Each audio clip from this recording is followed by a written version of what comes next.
Olá, seja bem-vindo à nossa análise aprofundada aqui no DeepMed. Hoje a gente mergulha num tema que, olha, afeta milhões de pessoas, mas ainda é cercado de muitas dúvidas: a rosácea. E assim, antes mesmo da gente pensar em como tratar, né, é fundamental entender o que ela realmente é. A gente está falando de uma condição inflamatória crônica da pele.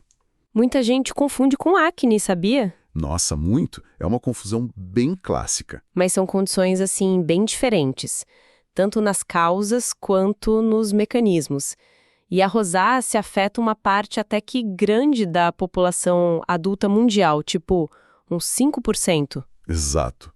E é mais comum em pessoas de pele mais clara, aqueles fototipos I e 2, né? Aquela pele bem branquinha que queima fácil no sol, pessoal com ascendência do norte da Europa, geralmente. É uma observação super importante.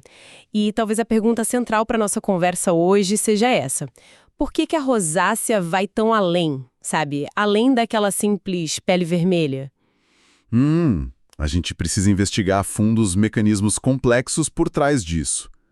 Envolve o sistema imune, os vasos sanguíneos, até, olha só, a microbiota da nossa pele. A microbiota. Interessante. Sim, e embora a causa exata, sim, o gatilho inicial, ainda não seja totalmente claro pra gente, nós avançamos muito, sabe? Entendemos melhor os fatores que meio que orquestram essa condição. Exatamente. Então, nosso objetivo aqui, nesta primeira parte da exploração, é desvendar os 4 pilares principais. São eles que sustentam a fisiopatologia da rosácea. Certo. Temos a desregulação neurovascular, uma resposta um pouco exagerada do sistema imuninato, também alterações na microbiota da pele e, por fim, uma disfunção da barreira da pele. Ok, então bora desembrulhar isso. Vamos começar pelo que talvez seja mais óbvio, né? O que mais incomoda quem tem rosácea. Aquela vermelhidão que não some e os episódios de flushing. Ah, o flushing. É, aquela sensação súbita de calor, o rosto fica super vermelho. Isso leva a gente direto para o primeiro pilar, a desregulação neurovascular. Como isso funciona exatamente? Então, esse é um ponto-chave mesmo. Nas pessoas com rosácea, os vasos sanguíneos do rosto, eles reagem de forma exagerada Exagerada como? a estímulos que, para outras pessoas, não causariam uma resposta tão forte. A gente está falando de gatilhos bem comuns, tipo mudança brusca de temperatura, sabe? Sair do frio e entrar num lugar quente. Sei, clássico. Bebidas alcoólicas. O vinho tinto é um exemplo famoso. Momentos de estresse, ansiedade, exercício físico mais intenso, Até comida. até comida. Alimentos muito quentes ou apimentados, tipo pimenta mesmo. Tudo isso pode disparar a reação. Uhum. O que acontece, na verdade, é que o sistema nervoso ali da pele manda sinais que fazem esses vasinhos do rosto dilatarem, a tal da vasodilatação. Ok. Só que na rosácea, essa dilatação é muito intensa, anormal mesmo, e dura bem mais tempo do que deveria. Pensem quando a gente cora de vergonha. Sei. Na rosácea, é como se esse mecanismo estivesse amplificado, sabe? Totalmente desregulado. A pessoa pode ficar com o rosto muito vermelho, sentindo queimar, às vezes por horas depois de um gatilho simples. Nossa, horas. E imagino que essa repetição toda, essa dilatação e inflamação constantes, acabe deixando marcas mais permanentes, ou não? A inflamação que vem junto podem levar ao que a gente chama de telangiectasias. Telangiectasias. Aqueles vasinhos. Isso. São aqueles vasinhos bem fininhos, vermelhos ou meio roxos, que ficam visíveis na pele o tempo todo. Principalmente nas bochechas, nariz, queixo. Eles são um sinal desse dano vascular crônico que acontece. Entendi. E aqui tem um ponto interessante que você falou antes, sobre a diferença para acne. Essa reatividade dos vasos, o flushing forte, as telangiectasias. Sim. Isso é bem característico da rosácea, né? Mas não da acne comum. Na acne, o problema é mais nas glândulas de sebo, nos folículos, com cravos, espinhas, mas sem essa base neurovascular tão forte. Perfeito. A distinção é crucial aí. Na acne vulgar, o componente vascular não é o protagonista como na rosácea. Entendido o pilar vascular, agora o segundo pilar. Ele nos leva para dentro da pele, para o sistema de defesa dela. Parece que na rosácea esse sistema está meio ligado no máximo, digamos assim. Hiperativo. Hiperativo é uma palavra ótima para descrever, sim. O sistema imune inato da pele, que é a nossa primeira linha de defesa, né, contra infecção, dano, ele está claramente desregulado na rosácea. E como a gente vê isso? Um achado-chave é a produção aumentada e também o processamento anormal de uns peptídeos antimicrobianos.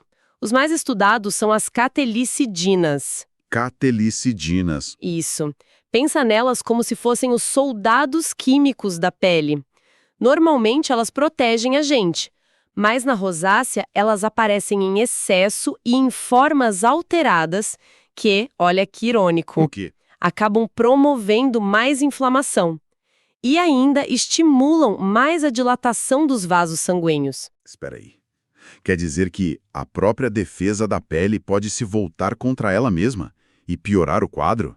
Isso é fascinante e meio doido. É exatamente essa a complexidade, e não para por aí. Além das catalicidinas, a gente vê também uma ativação mais intensa de certos receptores. Que receptores? Nas células imunes e nas células da própria pele. São os chamados receptores Toll-like, ou TLRs. Eles funcionam como sensores de perigo, sabe? Sensores? É.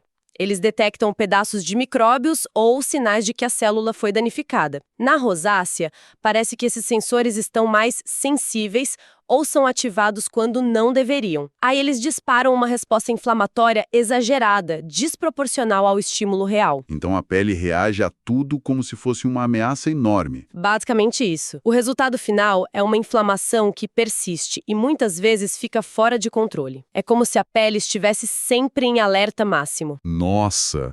Reagindo a gatilhos pequenos, tipo a simples presença de certos micróbios que normalmente não fariam mal, ou até um dano leve do sol, como se fosse uma invasão gigante, uma infecção grave. E aí vem mais inflamação. Exato. Chama um monte de células inflamatórias para o local, e isso perpetua a vermelhidão, o inchaço, e em alguns tipos de rosácea forma aquelas bolinhas, as pápulas e pústulas, que até lembram espinhas. É uma hiperresposta imune mesmo. Caramba, isso conecta perfeitamente com os próximos 2 pilares que você tinha mencionado, que estão ligados, né? O ecossistema de micróbios da pele e a integridade da barreira dela. Como eles entram nessa história toda? Vamos por partes. Primeiro, a microbiota da pele. A nossa pele é um mundo, né? Cheia de bactérias, fungos, até ácaros vivendo ali em equilíbrio. Sim. Na rosácea, a gente vê um desequilíbrio nesse ecossistema. A gente chama isso de disbiose. E o personagem mais famoso nesse cenário é um ácaro microscópico. Um ácaro. Sim, o Demodex folliculorum. Ele vive naturalmente nos folículos pilosos da maioria dos adultos, é normal ter. Só que em quem tem rosácea, frequentemente a gente encontra uma densidade muito maior desses ácaros na pele. Ah, tá, mas peraí. Se o Demodex é tão comum, porque ele só causa problema em algumas pessoas, justamente nas que têm rosácea, é só a quantidade que importa ou tem mais alguma coisa? Ótima pergunta. É a pergunta de $1 milhão, praticamente. Acredita-se que não seja só a quantidade, não. O X da questão parece ser a reação do sistema imune da pessoa. A reação ao ácaro? Ao ácaro ou aos produtos que ele libera, sabe? Lembra que a gente falou da hiperreatividade imune? Lembro, sim. Então parece que na pele com rosácea o sistema imune reage de forma totalmente desproporcional ao Demodex. Talvez reconheça ele como um invasor ou um sinal de perigo muito maior do que ele seria numa pele com a resposta imune normal, equilibrada. Entendi. E tem mais. Algumas pesquisas sugerem que uma bactéria, a Bacillus oleronius, que foi encontrada dentro do Demodex... Dentro do ácaro? Isso. Ela também poderia ter um papel, talvez liberando substâncias que irritam a pele e ativam ainda mais o sistema imune. É uma interação complexa ali. E tudo isso se conecta direto com o quarto pilar, a disfunção da barreira cutânea. A barreira da pele. Pensa na camada mais externa da pele, o extrato córneo, como se fosse uma parede de tijolos. As células são os tijolos e a gordura entre elas é o cimento, que mantém tudo junto e seguro, impermeável. Ok, uma parede protetora. Exato. Na rosácea, tem evidências de que esse cimento, essa gordura entre as células, está comprometido. A barreira não funciona tão bem quanto deveria. E quais são as consequências práticas disso? De ter uma barreira da pele meio com defeito? São duas consequências principais. Primeiro, a pele perde água para o ambiente muito mais fácil. É a chamada perda de água transepidérmica aumentada. Ah, por isso a pele fica seca. Exatamente. Isso contribui muito para aquela sensação de pele seca, repuxada, às vezes áspera e muito sensível que tanto o paciente com rosácea reclama. Mesmo que a pele pareça oleosa em algumas áreas, a barreira está falhando em segurar a água. Entendi. E a segunda consequência? A segunda, e talvez a mais importante para a inflamação, é que uma barreira ruim é mais permeável. Ela vira uma porta meio aberta. Aberta para quê? Para substâncias irritantes do ambiente, para alérgenos e para os próprios micróbios da pele, como o Demodex, ou os produtos dele penetrarem mais fundo, onde eles vão encontrar quem? Aquelas células imunes hiperreativas que a gente falou antes. Exatamente. Bingo! Agora as peças se encaixam, né? Totalmente. Então, a barreira está fraca, funciona como uma porta aberta, aí entram os gatilhos, tipo o Demodex, ou talvez pedaços dele, ou da bactéria que vive nele. Isso. E lá dentro, eles encontram um sistema imune que já está, assim, preparado para a guerra, pronto para reagir de forma exagerada. Perfeito. É um ciclo vicioso terrível, infelizmente. A barreira falha, aí perde água e facilita a entrada dos gatilhos. Certo. Esses gatilhos ativam o sistema imune inato, já está hiperreativo e isso dispara a inflamação. Essa inflamação libera substâncias que fazem os vasos dilatarem, contribuindo para a vermelhidão e para o flushing lá do pilar 1. Uhum. E, para piorar tudo, a própria inflamação crônica pode danificar ainda mais a estrutura da barreira, deixando ela mais permeável ainda. Aí o ciclo continua e se autoalimenta. É uma tempestade inflamatória. Nossa, faz muito sentido agora. Com esses 4 pilares na cabeça, a reatividade dos vasos, a resposta imune exagerada, o desequilíbrio da microbiota e a falha na barreira, como eles se juntam no quadro geral da rosácea? O que tudo isso significa, assim, na prática? Significa, fundamentalmente, que a rosácea não é uma doença de causa única, sabe? É uma condição multifatorial, bem complexa mesmo. Multifatorial. Isso. Como a gente falou no começo, a origem exata, o que dispara tudo isso, a gente ainda não sabe 100%. Mas o que entendemos hoje, com base nas pesquisas, é que a doença acontece e continua por causa da interação complicada desses 4 pilares que a gente discutiu. Uhum. Nenhum deles sozinho explica tudo. Exatamente. Nenhum deles isolado explica tudo.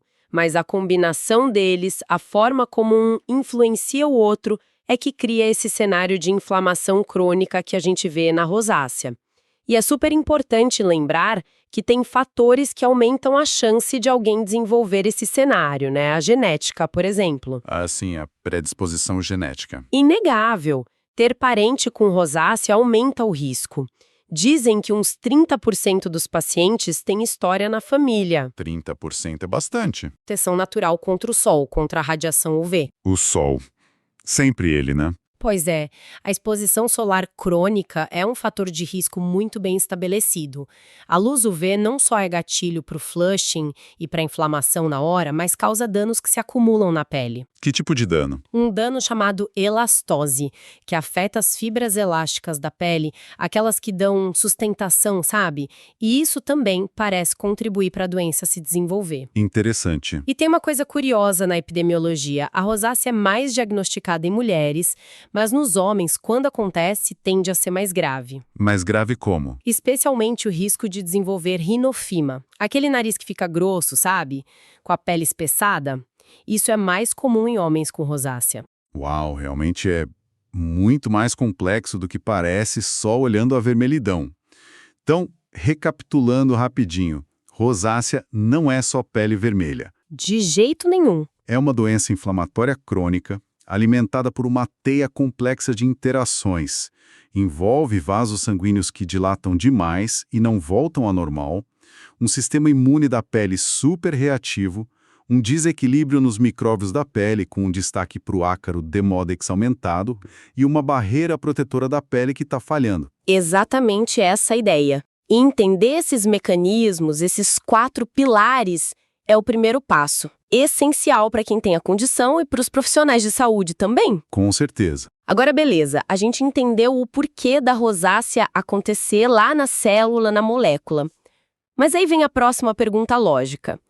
Como essa fisiopatologia toda, essa complexidade, aparece visualmente na pele? Como ela se manifesta na clínica? Boa pergunta. Vai mergulhar no nosso próximo módulo. Vamos explorar os diferentes rostos da rosácea, os subtipos clínicos dela. Os subtipos. Isso. Vamos falar da forma eritematotelangiectásica, que é mais a vermelhidão e os vasos, da papulopustulosa, que tem aquelas lesões que parecem espinha, da fimatosa, que engrossa a pele, tipo no nariz, o rinofima, e até da rosácea ocular, que afeta os olhos. Afeta os olhos também, nossa. Sim. E, muito importante, vamos ver como diferenciar a rosácea da acne na prática. Esse é um ponto que gera muita confusão e é chave para o diagnóstico certo. Excelente, já estou curioso para essa próxima etapa. E para a gente fechar aqui, deixar uma reflexão final para o pessoal que está ouvindo. Manda! Hoje em dia, a gente ouve falar muito da conexão intestino-pele, né? O tal do eixo intestino-pele.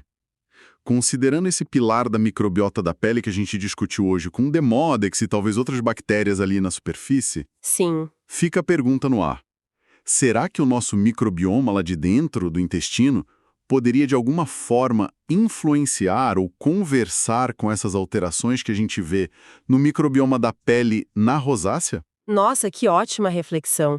É uma área de pesquisa fascinante, né? E que só mostra como a rosácea é ainda mais complexa, com possíveis conexões sistêmicas. Exato. Algo para a gente continuar pensando e explorando. Bem-vindos de volta. Na nossa conversa anterior, a gente viu como a rosácea é complexa, né? Envolve imunidade, vasos, barreira da pele, até micróbios, uma teia de fatores. Hoje, vamos trazer isso para a clínica. Como essa inflamação toda aparece na pele. Como a gente bate o olho e pensa, isso pode ser rosácea. E um ponto crucial, que as fontes batem muito na tecla. O diagnóstico é clínico, essencialmente clínico. O que a gente vê? Então, a pergunta de hoje é, como a gente separa os 4 subtipos, as diferentes caras da rosácea e, talvez o mais difícil, né? Como não confundir com coisas super comuns, tipo acne ou até lúpus. Exatamente. O nosso objetivo aqui é justamente esse, sabe? Detalhar o que define cada subtipo para a gente conseguir diagnosticar direitinho. E tem uma pista, assim, fundamental, que todo artigo reforça, a falta de comedões. Ah, os cravos. Isso, os cravos. A ausência deles é chave para diferenciar principalmente da acne. Legal, então vamos lá, vamos destrinchar isso. Começando pelos mais comuns, né? Aqueles que a gente mais vê. Subtipo 1, eritema telangiectásico. O que caracteriza ele? Esse é o mais frequente mesmo. A marca dele é aquela vermelhidão persistente, bem no centro do rosto. Bochechas, nariz, testa, queixo. Um eritema que está sempre ali. Pode melhorar ou piorar, mas não some. E junto com isso, 2 coisas importantes. O flushing. Aquela vermelhidão que vem do nada. Isso. Súbita, intensa, às vezes com calor, depois de um gatilho, né? Comida quente, apimentada, álcool, estresse.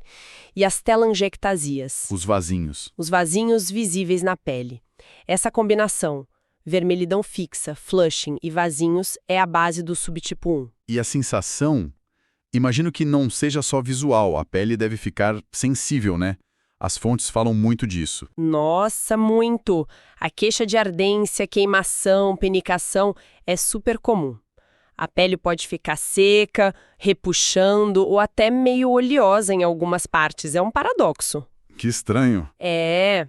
E o ponto-chave é a hiperreatividade. Qualquer coisinha irrita. Um sabonete, um hidratante, protetor solar, coisas que a pessoa usava antes, de repente começam a arder, pinicar. Ah, tá. Isso tem tudo a ver com aquela desregulação neurovascular que a gente falou. Os nervos e os vasos estão, exagerando na resposta, sabe? Entendi. Faz sentido. Então, essa é a base. O subtipo 1. Vermelhidão, flushing, vasinhos, sensibilidade. Mas aí pode evoluir, né? Quando aparecem as lesões mais palpáveis. É o subtipo 2. Perfeito. O subtipo 2, o papulopustuloso, ele adiciona lesões inflamatórias em cima daquela vermelhidão persistente. Aí aparecem as pápulas, As bolinhas vermelhas, isso, elevadas, às vezes durinhas, e as pústulas. que tem pus tipo espinha. Exatamente. Parecem espinhas, mas não são.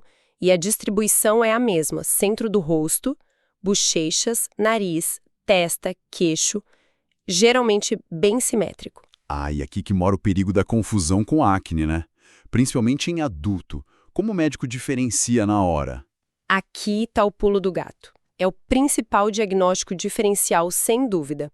Mas tem a pista de ouro, aquilo que a gente falou no começo e que todas as fontes reforçam: a ausência de comedões. A falta dos cravos. Isso! A acne vulgar, seja qual for o tipo, quase sempre tem cravo. Aberto, fechado tem cravo. Na rosácea papulopustulosa, você tem as pápulas, tem as pústulas, mas não tem comedom. Se não tem cravo no meio da inflamação, a chance de ser rosácea aumenta muito. É quase assim um teste decisivo ali na hora do exame. Que interessante isso de olhar o que não tem. A ausência do cravo como chave. Muito bom. Agora, os outros dois. Subtipo 3, fimatoso. Esse parece bem diferente, né? Mexe com a estrutura da pele. Sim, o fimatoso é uma outra linha de evolução. Acontece um espessamento da pele mesmo e um crescimento exagerado das glândulas sebáceas ali na área. Ah, Isso faz com que o volume da área aumente, o contorno muda, fica deformado, a pele fica irregular, nodular, com poros abertos, às vezes parece uma casca de laranja ou até uma framboesa. e o nariz é o lugar mais famoso, né? O rinofima. Aquela imagem clássica. É o mais comum, o rinofima. Mas olha que interessante, pode acontecer em outros lugares também, só que é mais raro. No queixo, que a gente chama de mentofima, na testa, orelha, até pálpebra. Nossa. E outra coisa, é bem mais comum em homens, geralmente depois dos 50 anos. Se a gente olha no microscópio, vê exatamente isso: glândula aumentada, fibrose, inflamação crônica.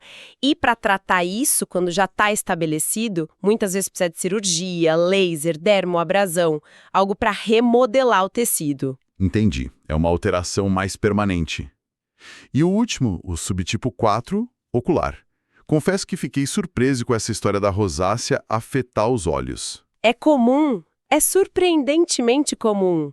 E muitas vezes passa batido, sabe? As fontes dizem que até metade dos pacientes com rosácea na pele pode ter a forma ocular. Metade? Sim, e pode vir antes, durante ou depois da pele. Ou às vezes é só no olho, sem nada na pele. Os sintomas variam muito: inflamação na pálpebra, a blefarite. Aquela caspinha nos cílios. Isso, vermelhidão, inchaço, caspinha, conjuntivite, olho seco persistente, sensação de areia no olho, terçol que vai e volta, vasinhos na margem da pálpebra.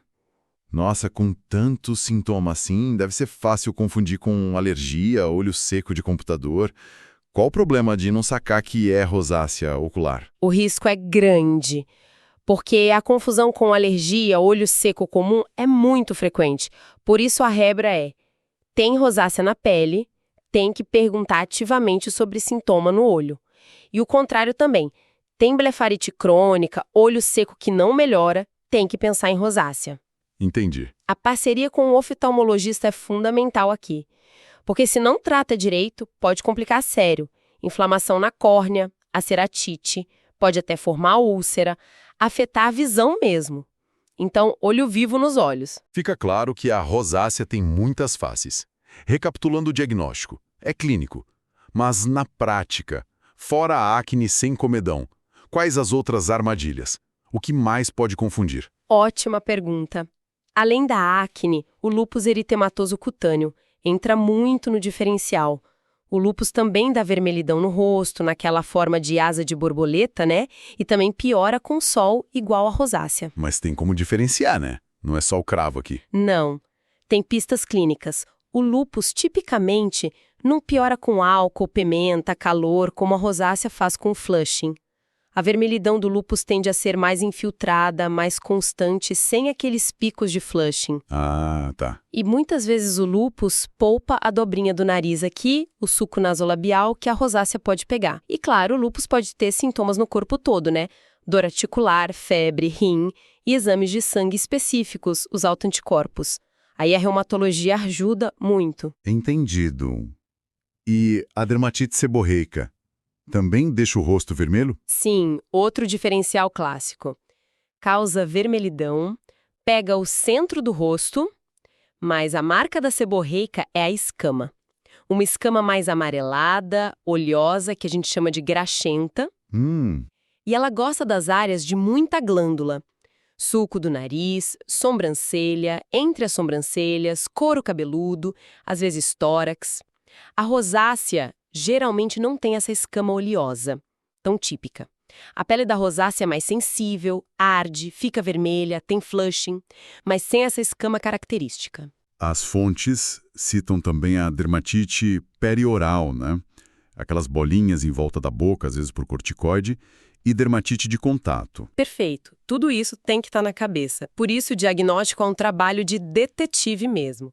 Observar os sinais-chave, vermelhidão persistente, pápula-pústula, vasinho, espessamento, confirmar que não tem cravo, perguntar sobre flushing, gatilhos, sensibilidade, olhar a distribuição, se tem sintoma no olho.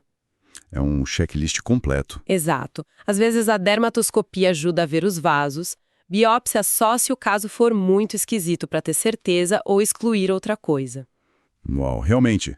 Então, resumindo o que a gente viu hoje, rosácea não é tudo igual. Tem pelo menos 4 jeitos de se apresentar.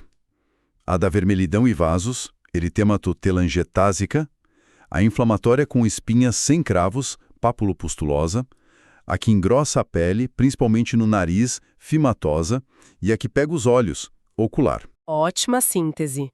E o ponto central para reforçar. Diagnóstico é clínico, olhando esses padrões. A ausência de comedão é a grande dica para não confundir com acne e a história dos gatilhos e diferenciar de lúpus, seborreica é fundamental. Fica clara a importância de trabalhar junto com a reumato e principalmente com a oftalmo, né? Totalmente. Bom, entendemos a classificação, os desafios do diagnóstico. A pergunta que fica é: e aí? O que a gente faz? Depois de identificar o subtipo, como controlar essa condição que é crônica? Esse é o gancho perfeito para a nossa próxima conversa. No próximo módulo, vamos mergulhar no tratamento. Vamos falar desde as medidas gerais, cuidados com a pele que são essenciais, até os cremes e géis como metronidazol, ivermectina. Aos tópicos. Isso, e os comprimidos como a doxiciclina em dose baixa. E também os procedimentos. Laser para vaso, cirurgia para o fimatoso. Vamos cobrir todo o arsenal. Excelente. Então, para a gente pensar até lá. Sabendo que a rosácea é essa dança complicada entre imunidade, vasos, nervos, micróbios, será que no futuro a gente vai ter tratamentos que vão além de só apagar o fogo? Que consigam modular esses sistemas de forma mais específica? Talvez um controle mais profundo, quem sabe até preventivo. Fica a reflexão. Olá, chegamos à terceira e, última parte da nossa análise sobre a rosácea. Nos encontros anteriores, a gente desvendou bastante da complexidade, né? Desde as possíveis origens até como identificar os diferentes subtipos clínicos. Agora, a pergunta que fica é, e o tratamento? Como é que se maneja a rosácea no dia a dia? Vamos mergulhar fundo agora nas estratégias terapêuticas. E um ponto, assim, fundamental, que as fontes repetem muito, é que não tem receita de bolo. O tratamento é sempre personalizado. Além disso, é essencial entender a rosácea crônica, ela não tem uma cura definitiva. O objetivo é o controle, sabe? Controle dos sintomas, prevenção das crises e, claro, melhorar a qualidade de vida. E é curioso, né? Porque o primeiro passo, na verdade, nem envolve um creme ou comprimido específico. Volta para aquela conversa dos gatilhos. Identificar e, dentro do possível, evitar o que piora o quadro para cada um, Pode ser o sol, certas bebidas, comida apimentada, estresse, calor, frio intenso. Cada pessoa vai ter a sua lista, né? Exatamente. Esse autoconhecimento, essa gestão dos gatilhos, é a base, é o alicerce de qualquer tratamento que funcione, junto com aceitar a cronicidade da condição. Sabendo disso, a gente pode pensar na estratégia terapêutica como níveis, tipo uma escada mesmo. Primeiro, aqueles cuidados básicos com a pele e os tratamentos de aplicar direto nela os tópicos, essa é a linha de frente. Depois, se precisar, a gente sobe uns degraus, entre as medicações orais, os tratamentos sistêmicos. E por último, para resolver alterações mais, digamos, estabelecidas, aí temos os procedimentos, como lasers ou até cirurgias. Vamos detalhar cada um desses níveis agora. Perfeito. Começando então pela base. O que não pode faltar de jeito nenhum na rotina de quem tem rosácea? Qual que é o essencial dessa linha de frente? Olha, as fontes são unânimes em 2 pontos. Primeiro, proteção solar, rigorosa e diária com filtros de amplo espectro que cubram tanto o UVA quanto o UVB. E segundo, a restauração da função de barreira da pele. Esse é um conceito chave, sabe? A pele com rosácea frequentemente tem essa barreira cutânea meio deficiente. Imagina um muro com falhas. Isso torna a pele mais permeável a irritantes externos e também faz ela perder água mais fácil. Daí vem a sensibilidade, a inflamação. Entendi a imagem do muro com falhas. Faz sentido. Mas na prática, como é que a gente conserta ou pelo menos remenda esse muro? Basicamente com gentileza e os produtos certos. Isso significa usar produtos de limpeza muito, muito suaves. Os materiais de referência falam em sabonetes não agressivos, às vezes chamados de sindetes, ou aqueles feitos para pele atópica, sabe? Que limpam sem tirar a proteção natural. E, fundamental, usar hidratantes adequados. A chave aqui é escolher hidratantes que sejam não comedogênicos, ou seja, que não entupam os poros e que tenham ingredientes calmantes, reparadores da barreira, tipo ceramidas, niacinamida, ácido hialurônico. E atenção, lavar o rosto muitas vezes ao dia também pode piorar a barreira, viu? Moderação é importante. Certo. Então, gentileza e hidratação para fortalecer a barreira. Ok. Mas e quando a inflamação já está lá, com aquelas pápulas, pústulas, as lesões que parecem espinhas? O que os tratamentos tópicos podem fazer? Nesses casos, aí entram em campo os medicamentos de aplicação local. As fontes apontam principalmente para 2 ativos como primeira linha: a ivermectina 1% e o metronidazol, geralmente em gel ou creme a 0,75% ou 1%. A ivermectina é bem interessante porque ela atua em 2 frentes. Primeiro, ela combate um ácaro microscópico, o Demodex folliculorum. Espera aí. Um ácaro. A gente tem ácaros na pele e eles causam rosácea. Sim, todos nós temos Demodex na pele. Ele faz parte da nossa microbiota normal. É comum. O ponto é que, em muitas pessoas com rosácea, a quantidade desse ácaro parece ser bem maior. Ainda existe um debate se ele é a causa ou se é a consequência, mas parece claro que ele contribui para a inflamação, sim. Então, a ivermectina ajuda a reduzir essa população do Demodex e, além disso, ela tem uma ação anti-inflamatória direta na pele, mesmo que não fosse pelo ácaro, entende? Faz sentido. Uma ação dupla, então. E o metronidazol, que acho que é um tratamento mais antigo, né? Como ele funciona nesse cenário? Ele também ataca o ácaro? O metronidazol é um antibiótico e antiprotozoário. Mas na rosácea, o que se acredita é que o principal benefício dele vem das propriedades anti-inflamatórias mesmo, ajudando a reduzir as pápulas e pústulas. Algumas pesquisas até sugerem que ele pode ter algum efeito no Demodex também, mas a ação anti-inflamatória é o destaque.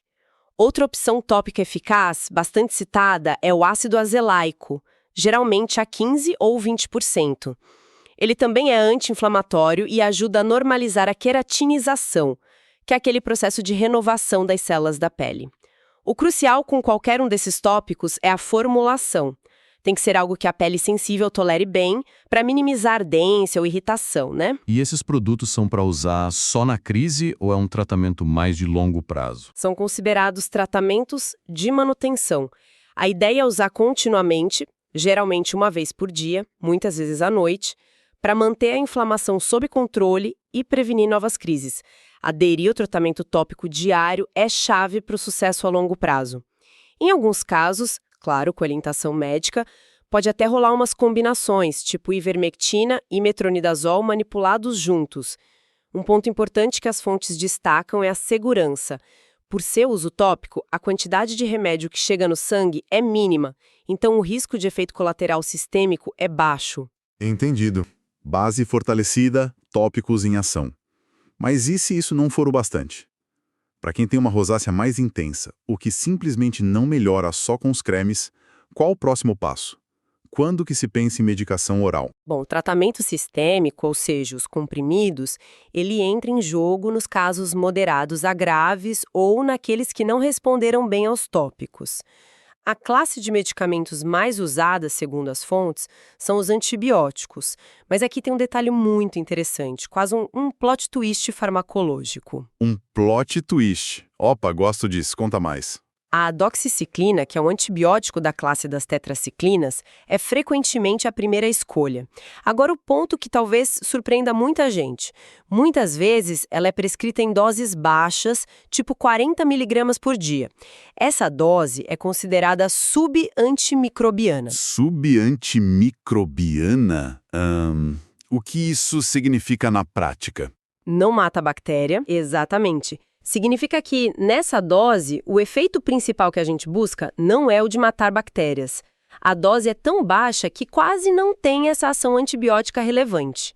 O twist é que, mesmo em dose baixa, a doxiciclina tem uma potente ação anti-inflamatória sistêmica. Então, na verdade, a gente está usando o antibiótico não como antibiótico, mas como um modulador da inflamação do corpo. É uma abordagem que foca em acalmar aquela resposta inflamatória exagerada da rosácea, só que por dentro. Que sacada! Usar a ferramenta de um jeito diferente do usual. Mas imagino que doses maiores, as doses antibióticas normais, também possam ser usadas, certo? Em alguns casos. Com certeza, doses mais convencionais, como 100 mg ou até 200 mg por dia no início de um tratamento mais agudo, também são eficazes e podem ser necessárias sim. Geralmente depois são reduzidas para manutenção. A minociclina, que é outra tetraciclina, funciona de forma parecida e é uma alternativa. E para pessoas que não podem usar tetraciclinas, por alergia ou outra razão, antibióticos de outra classe, os macrolídeos, tipo a azitromicina, também podem ser considerados também. E a isotretinoína oral, que o pessoal conhece mais pelo nome comercial Roacutan, muita gente associa com o tratamento de acne grave. Ela tem alguma função na rosácea? Sim, tem sim, mas com indicações e doses bem específicas, diferente da acne. As fontes indicam a isotretinoína oral, em doses baixas, a gente está falando de 10 a 20 mg por dia, às vezes até menos, ou uns esquemas intermitentes, tipo usar só alguns dias na semana.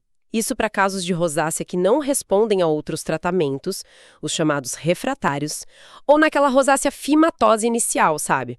Numa tentativa de frear o espessamento da pele. E como ela agiria nesses casos, mesmo em dose baixa? Acredita-se que o principal mecanismo seja a atrofia das glândulas sebáceas. Diminuindo o tamanho e atividade dessas glândulas, ela reduz a produção de sebo e parece que interrompe alguns dos processos inflamatórios associados. Mas olha a atenção máxima aqui. Isotretinoína oral exige acompanhamento médico muito próximo. Tem que fazer exame de sangue regular para checar fígado, colesterol, triglicerídeos, hemograma. E a contraindicação mais absoluta é gravidez, pelo risco altíssimo de causar defeitos graves no feto. Controle de natalidade é obrigatório para mulheres em idade fértil durante o tratamento. As fontes também fazem uma menção breve ao uso off-label, ou seja, fora da indicação oficial de bula da ivermectina oral, em comprimidos, para alguns casos muito resistentes. Mas isso é menos comum e geralmente em ciclos curtos. Ótima.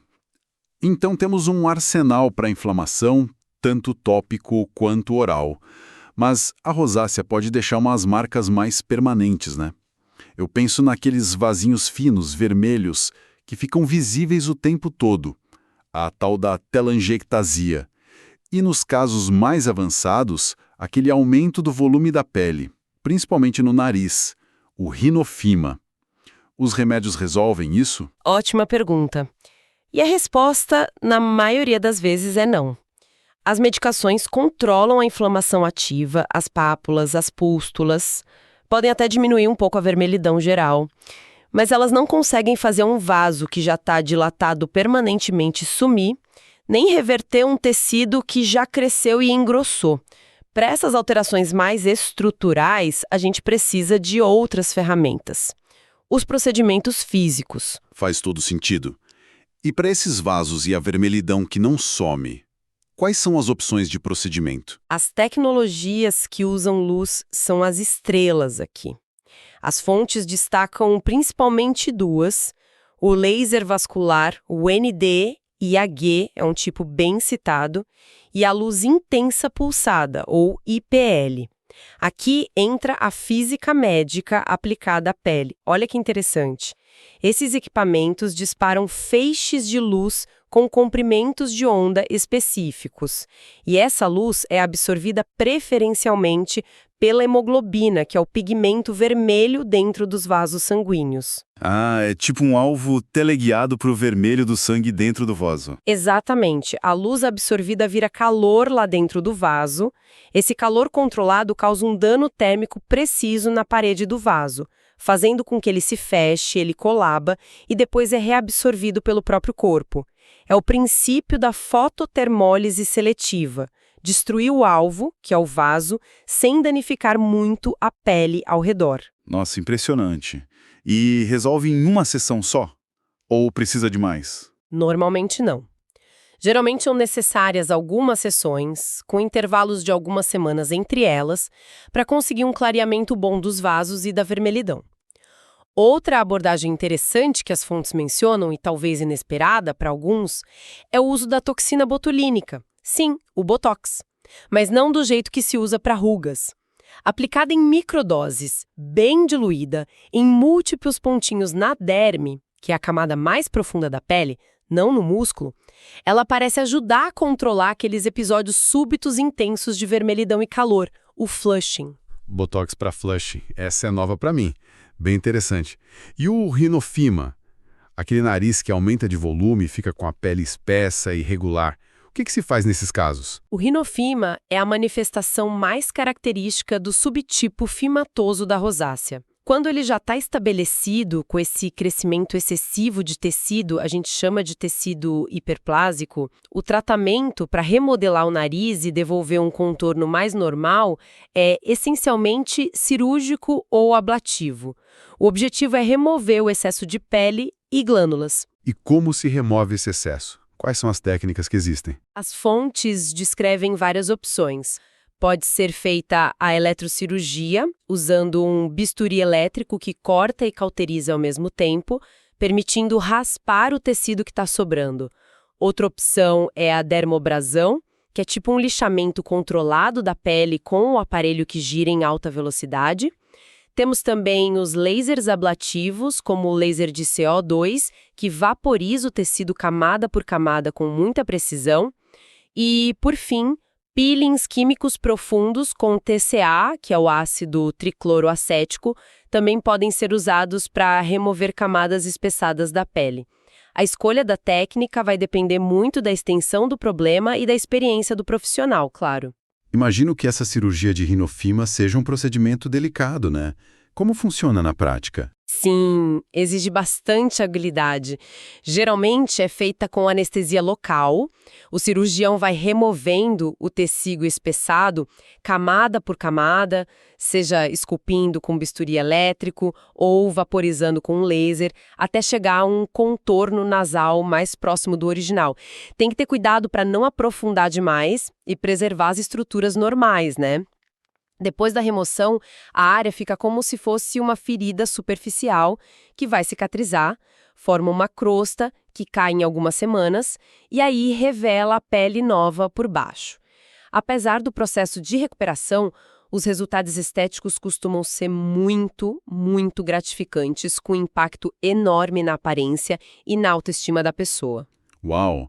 É realmente um espectro bem amplo de tratamentos.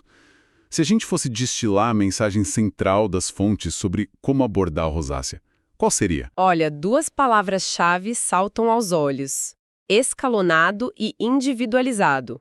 O tratamento segue etapas progressivas e o que funciona para uma pessoa pode não funcionar para outra. Mas a base é sempre a mesma e é inegociável. Identificar e evitar gatilhos, proteger do sol religiosamente e cuidar da barreira cutânea com limpeza suave e hidratação constante. Isso é para todo mundo. E a partir dessa base, como que a escada progride? O próximo degrau para controlar a inflamação ativa, as pápulas e pústulas são os tópicos de primeira linha, como a ivermectina e o metronidazol. Se a resposta não for suficiente ou o quadro for mais severo, aí sobe mais um degrau para o tratamento sistêmico, com destaque para a doxiciclina oral, especialmente naquela dose baixa com foco anti-inflamatório. Finalmente, para as questões estruturais que persistem, os vasos visíveis ou o espessamento fimatoso, aí sim a gente recorre aos procedimentos: laser, luz pulsada ou as técnicas cirúrgicas ablativas. E é interessante notar como isso conecta áreas diferentes do conhecimento, né? A gente usa a farmacologia de forma inteligente ao explorar o efeito anti-inflamatório de um antibiótico, como a doxiciclina, e usa a física médica com os lasers e a IPL para mirar com precisão na hemoglobina dentro dos vasos, aplicando aquele conceito de fototermólise seletiva. Recapitulando bem rapidinho para fixar, o manejo começa fora dos remédios, basicamente com controle de gatilhos e cuidados com a pele. Exato. Depois, a inflamação é o alvo dos tópicos ivermectina, metronidazol ou, se precisar, da doxiciclina oral. E as alterações que ficam, tipo vasos ou fimas, aí precisam de intervenções físicas como laser, IPL ou cirurgia. Falamos muito em tratamento individualizado. Para isso ficar bem concreto na cabeça de quem nos ouve, como que a estratégia mudaria radicalmente entre, sei lá, o subtipo 1 da rosácea, aquele mais focado na vermelhidão e nos vasinhos, e o subtipo 3, o fimatoso com o rinofima já instalado? Excelente ponto para ilustrar a personalização. No subtipo 1, o eritematotelangiectásico, o grande desafio é controlar a vermelhidão de fundo e aqueles episódios de flushing. Além de evitar gatilhos, pode-se usar medicamentos tópicos que são vasoconstritores, como a brimonidina ou a oximetazolina. Eles agem meio que fechando temporariamente os vasos superficiais, o que diminui a vermelhidão por algumas horas. É um efeito mais cosmético, digamos, mais útil. Agora, para os vasos que já estão permanentemente dilatados, as telangiectávias, aí sim o tratamento de escolha é destruir esses vasos com laser vascular ou luz intensa pulsada. O foco aqui é totalmente vascular. Entendi. E no subtipo 3, o fimatoso, como muda a história? Aí a história é completamente diferente. No subtipo 3, estabelecido como rinofima, o problema principal não são os vasos ou a vermelhidão isoladamente, mas sim o crescimento exagerado do tecido, a hiperplasia das glândulas sebáceas e a fibrose que espessam e deformam a pele. Embora a isotretinoína oral em dose baixa possa ter um papel em fases bem iniciais para tentar evitar a progressão, uma vez que o espessamento já está lá, a única solução efetiva é remover fisicamente esse excesso de tecido. Aí entram aquelas técnicas cirúrgicas ou ablativas que a gente descreveu: eletrocirurgia, dermobrasão, laser de CO2. O objetivo aqui é remodelar e esculpir a pele de volta a um formato mais natural. São abordagens totalmente distintas para problemas distintos. Exploramos então todo esse arsenal terapêutico, fechando o nosso ciclo sobre a rosácea, que começou lá na origem complexa, passou pelo diagnóstico detalhado e chegou agora nessas estratégias de manejo. No nosso epílogo, vamos amarrar tudo isso. O que significa na prática conviver com essa condição crônica e gerenciá-la no longo prazo. E fica uma reflexão final que é provocada pelo que a gente viu nas fontes. Elas pintam a rosácea como uma condição inflamatória crônica com potencial para progredir se não for bem controlada. A gente já sabe que inflamação crônica em outros órgãos pode levar a danos nos tecidos a longo prazo. Diante disso, a gente pode se perguntar: quais seriam as consequências, talvez ainda não totalmente conhecidas ou mapeadas, de uma rosácea inflamatória grave que fica ativa e sem tratamento adequado por muitos e muitos anos. Isso vai além das alterações visíveis que a gente já discutiu.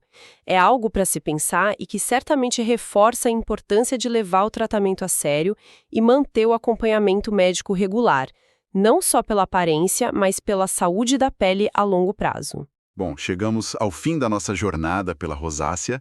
A gente viu que é bem mais que só uma vermelhidão no rosto, né? Com certeza. É uma condição inflamatória crônica, super complexa, tem a ver com o sistema imune, com os vasos sanguíneos, até com os micróbios da nossa pele. Exatamente, muita coisa envolvida. E agora, acho que a ideia é juntar tudo isso. Qual que é a mensagem principal, assim? A ideia-chave que quem convive com a rosácea precisa ter em mente para lidar bem com isso no dia a dia, pensando a longo prazo? Isso, o foco agora é como ter uma relação, digamos, mais positiva com a rosácea. É entender que, não tem cura definitiva, a gente sabe, mas o controle... Totalmente possível. Então existe um caminho. Existe. Só que, claro, precisa da abordagem certa e, olha, o principal. Comprometimento. Disciplina contínua. É uma adaptação constante, sabe? Ok, vamos então. Desmembrar isso. O primeiro passo grande, pelo que eu captei das nossas fontes, é quase uma virada de chave na cabeça, né? Aceitar que não é uma gripe, que você trata e pronto, sumiu. Precisamente. Acho que esse é o ponto de partida. Internalizar que a rosácea é crônica. Isso é fundamental. Crônica no sentido de que vai e volta. Exato. Ela funciona em ciclos.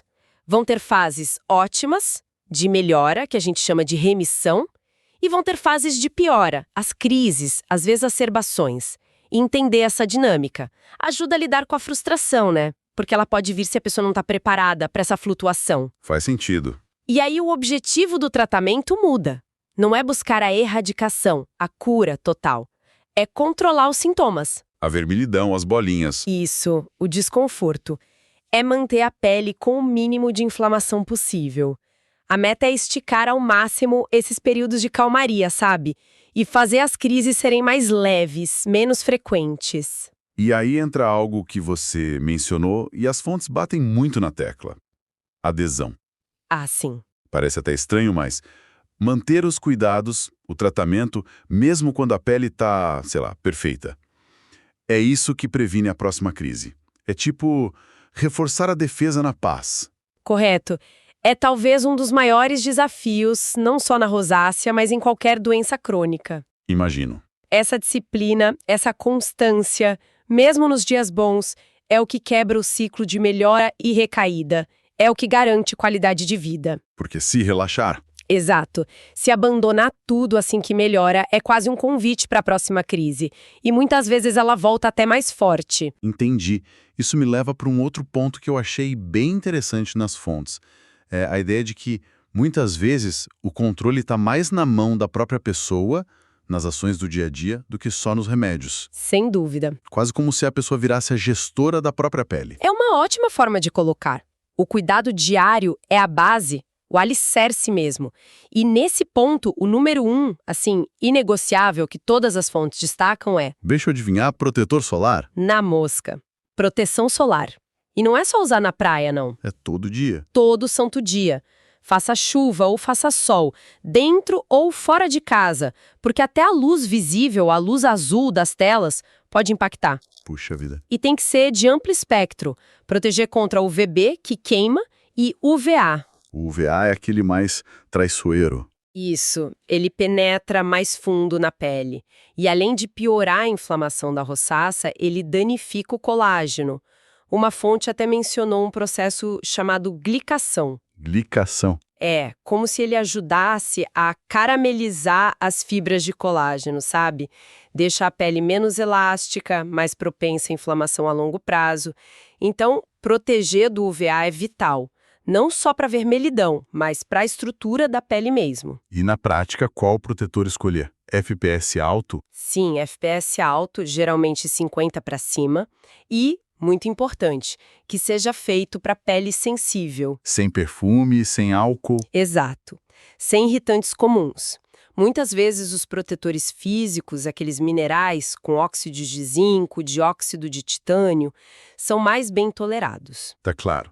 O sol é o inimigo número 1. Mas e os outros? A gente sabe que tem mais coisa que pode piorar a rosácea, né? Os gatilhos. Sim, os gatilhos. E aqui a palavra é individualidade. O que pega para um, não pega para outro. Exatamente. Mas tem os suspeitos clássicos, né? Que vale a pena investigar. Temperaturas extremas. Clássico. Calor demais, tipo sauna, banho quente, ou frio e vento. Podem disparar. Bebida alcoólica também, né? Vinho tinto é famoso. Famosíssimo, causa aquele flush em avermelhidão súbita, comida muito apimentada, condimentada, bebida muito quente, tipo café fervendo. É o calor da bebida. Isso, causa vasodilatação no rosto. E o estresse emocional.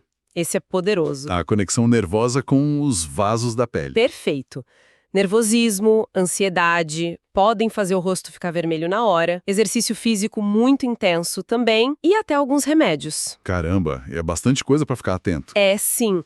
Por isso, uma dica boa das fontes é manter um diário. Um diário da pele. Tipo isso.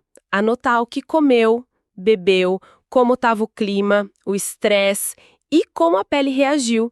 Parece chato, mas ajuda muito a identificar o padrão pessoal. É um trabalho de detetive mesmo. Gostei da ideia. Virar detetive da própria pele. E falando em cuidar da pele diretamente, a tal da barreira cutânea. A gente ouviu falar muito disso. Como que cuida dela na prática? Então, a barreira na rosácea geralmente é mais frágil, mais permeável. É como se o rejunte entre as células da pele estivesse falhando, sabe? Entendi. Aí entra mais irritante e sai mais água. A pele fica seca, sensível, reativa. Então, o objetivo é consertar esse rejunte, fortalecer a barreira. E como faz isso? Limpeza primeiro. Sim, limpeza super suave. Produtos sem sabão, tipo Sindetes ou loções que nem precisam enxaguar. Uma fonte até sugeriu que produtos para dermatite atópica costumam funcionar bem. E lavar pouco. Isso, sem exagero. Talvez uma vez por dia com produto e outra só com água morna ou fria. E depois da limpeza, hidratar. Sempre, sempre. Mesmo se a pele parecer oleosa. Sempre, a hidratação é fundamental para reparar a barreira. Mesmo que tenha áreas oleosas, a pele como um todo precisa dessa ajuda. O ideal são hidratantes para a pele sensível. Com ingredientes que ajudam a reparar. Exato. Ceramidas, ácido hialurônico, niacinamida, que acalma também. E, claro, fugir de álcool, perfume forte, mentol. Essas coisas que podem irritar. E a temperatura da água? Morna ou fria, né? Sempre. Água quente é péssima. Agride a barreira e dilata os vasos. Piora tudo. São esses detalhezinhos do dia a dia que fazem uma baita diferença. Entendi. Esses cuidados diários, a proteção, o reparo da barreira, são a base. Mas e quando isso não basta? Ou quando a rosácea já está mais intensa? Você falou que não tem receita de bolo, né? Exatamente. Aqui a palavra mágica é individualização. O tratamento médico depende totalmente do subtipo que está predominando naquela pessoa e da gravidade. O que funciona para vermelhidão não funciona para as bolinhas, por exemplo. Perfeito. Se o problema maior é a vermelhidão constante e os vasinhos, o subtipo eritemato-telangiectásico, tem cremes que dão uma fechada temporária nos vasos. Tipo um efeito Cinderela. É, tipo isso, brimonidina, oximetazolina. Mas para um resultado duradouro nos vasos e na vermelhidão de fundo, aí entra a tecnologia. Laser, luz intensa pulsada. Que agem direto nos vasos. Isso, eles queimam seletivamente esses vasos dilatados. Até toxina botulínica bem diluída mencionaram para ajudar no flushing. Interessante. E se forem as bolinhas inflamadas, o subtipo papulopustuloso? Aí a primeira linha é tratamento tópico. Cremes ou géis com metronidazol, ivermectina, aquela Prodemodex também. Mas ela tem um efeito anti-inflamatório importante na rosácea, além de controlar o ácaro que pode piorar o quadro. Ácido azaleico também é muito usado. E se isso não resolver? Aí pode entrar antibiótico oral. Doxiciclina é comum, mas em dose baixa, mais pelo efeito anti-inflamatório do que antibiótico mesmo. Entendi. E aquele espessamento da pele, tipo no nariz ou rinofima? Esse é o subtipo fimatoso. Se está bem no comecinho, às vezes isotretinoína oral em dose baixa ajuda. Mas se já está estabelecido, com a pele grossa, aí geralmente precisa de procedimento. Cirurgia? Ou algo parecido, eletrocirurgia, dermoabrasão, laser de CO2 para lixar o excesso ou até cirurgia com bisturi mesmo para remodelar. E os olhos? Não pode esquecer da rosácea ocular. De jeito nenhum. Muita gente tem. O básico é higiene das pálpebras, lágrima artificial, mas se persistir, pode precisar daqueles mesmos antibióticos orais ou colírios específicos, tipo ciclosporina. E aí, claro, para acompanhamento com oftalmologista é essencial. Nossa, é bem específico para cada caso mesmo. E isso volta naquela questão da cronicidade, né? Mesmo com esses tratamentos todos, o acompanhamento médico tem que ser contínuo. Não dá para tratar a crise e sumir. Fundamental. Não dá para assumir. A rosácea muda, flutua, o dermatologista e o oftalmo, se precisar, tem que ver a resposta, ajustar a dose, talvez trocar o remédio, associar tratamentos. E monitorar efeitos colaterais também, imagina. Principalmente com remédio oral a longo prazo. Essa parceria, essa vigilância constante é o que segura a onda e mantém a qualidade de vida.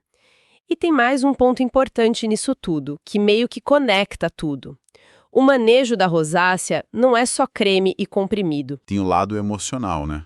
Exatamente. Lidar com algo crônico, visível no rosto, tem impacto. A aceitação, a disciplina para manter a rotina que dá trabalho e principalmente manejar o estresse. A gente viu que estresse é gatilho. Ou seja, o bem-estar emocional e o controle da pele andam juntos. Totalmente.